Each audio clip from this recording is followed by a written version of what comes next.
Alright, I'm going to take a look at Solo Leveling is mid as AF. I have seen Solo Leveling. I didn't think it was that great, but let's take a look at this video.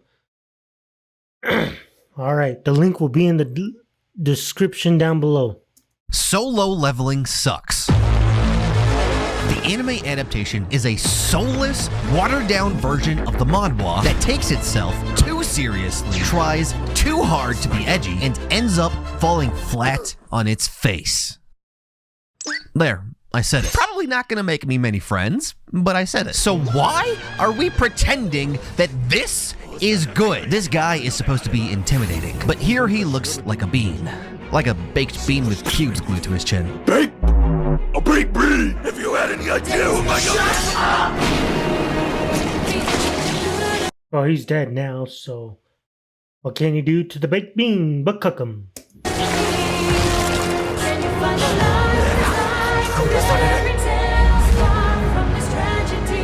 Shinji, crank that, soldier boy. For those of you in the non-knowledgeable state of being, here's the sitch. So in the anime world of Solo Leveling, there are these things called gates. Kinda like the gates from the hit animated series. Gates. These gates lead to different dimensions. With monsters. And these humans called hunters fight the monsters. It is very simple. There's this dude. He's a hunter. Yeah, and he's at 0, but somehow he becomes the strongest, and all the girls want him, and all the guys want to be him. It's kind of ridiculous. He just dies and becomes the most powerful, the most wanted being in the world. He is trash, and he's all like, "Oh, I'm such a fucking pussy. Oh, that hurt." Then he dies, except he doesn't die. And now he's all like, "It's time to solo leveling." Then he levels up and becomes the strongest person or whatever. And that's it. That is basically the entire plot. It is Holy crap, I forgot about her. stupid, simple wish fulfillment, which is something that I was actually personally excited for. But the first few episodes were so fucking bad that I went and read the source material, because people whose opinions I respect glazed it harder than a lesbian on a lubed up Sibian. And I wanted to confirm whether or not they've lost their minds. And now I can say with confidence, the anime is garbage. Go read the manhwa, because it's actually kind of good. The first problem I noticed with the anime is the ridiculous amount of cutaways they added in. There are 6, get me, 6 anime exclusive cutaways in episode 1 alone. And you can only do that so many times without it becoming a distraction. Wow. That is a very nice distraction, by the way. I like that distraction. This distraction is very nice. Just for the record, though, I am very okay with this scene being added. How the hell are you supposed to become invested in a plot when they keep cutting away from it every fucking minute to show characters who aren't even a part of the story yet? There are 3 reasons that I could think of as to why they would do this. Number 1 is fan service, showing fan favorite characters animated way before they show up in the story. Number 2, they don't respect our attention spans. Gotta keep dangling the keys in front of the baby. Number 3, and this one's my favorite, the director had a f***ing stroke. Multiple strokes, actually, like repeatedly. I don't know about you guys, but I'm going with 3. Next is the lack of self-awareness, where the manhwa acknowledges its over-the-top edginess by constantly injecting humor into otherwise serious scenes. The anime absolutely refuses to laugh at itself, and a lack of self-awareness is, for lack of a better term, pretty fucking cringe for something so goddamn edgy, especially when the manhwa is just so much fucking cooler. The art in the manhwa is leagues above the anime. The details in the faces, especially the eyes, breathe so much life and personality into the characters. Not to mention the more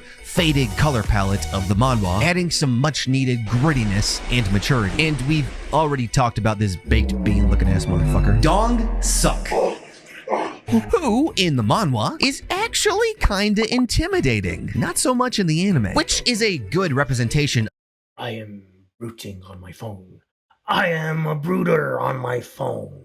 of the softening of the characters from the manwa to the anime. And for an edgy series with edgy characters and edgy one-liners, the art style works better when there are harder and sharper edges. And they try to make up for the lack of coolness by loud. Kinda like me. Listen, the majority of the time, a decline in the quality of art from the source material to the anime doesn't matter all that much. But as we have already established, so I remember that anime. Yeah, forgot what it was called. So if anybody in the comments down below seen this anime, knows the name, please leave a comment down below and tell me what it was called. I've seen it, I just don't remember what it was called. Solo Leveling is pure and simple wish fulfillment, more so than any other type Yeah. I really like her. I don't remember her name though. of story. Solo Leveling relies heavily on how cool the viewer thinks it is. And the manhwa's art makes it cool. The animes, not so much. This the most generic self-insert Corito clone looking motherfucker I've ever seen. The anime comes off as a watered-down service for pre-existing fans of the manhwa, rather than something special made to attract new people to the series. And now I'm gonna make a comparison that some people are gonna really not like. Solo Leveling is like Berserk. Berserk's author, Kentaro Miura, sadly passed away at the age of 54 before completing his magnum opus, Berserk. Solo Leveling's visual artist, I love Berserk. Berserk is the greatest manga ever created. You should go read Berserk. Chugong, was also sadly taken away from us early, at the age of 37. Very shortly after completing the Solo Leveling manhwa, both artists succumbed to pre-existing medical conditions. Conditions which were undoubtedly worsened by their obsession with their work. And while this result is awful, these two men literally poured their lives into their work. They put so much passion into these series that any anime adaptation short of amazing just will not do them justice. And on that note, I guess, we're gonna go ahead and do a complete 180. So I don't read that much manga or manhwa or anything, I guess, because anime is just easier to consume. Hiragashi, When They Cry. That anime is pretty good. Not this one. I've never seen this one.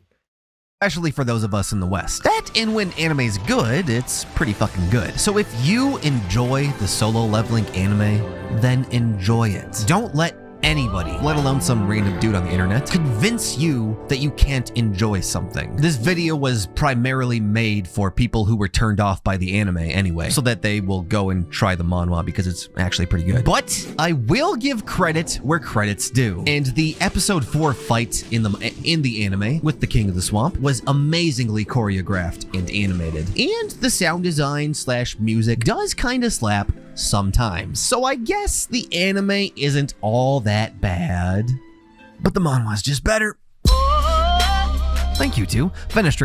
Well, and tell me what you thought about this Solo Leveling. Until we meet again, my fellow strugglers.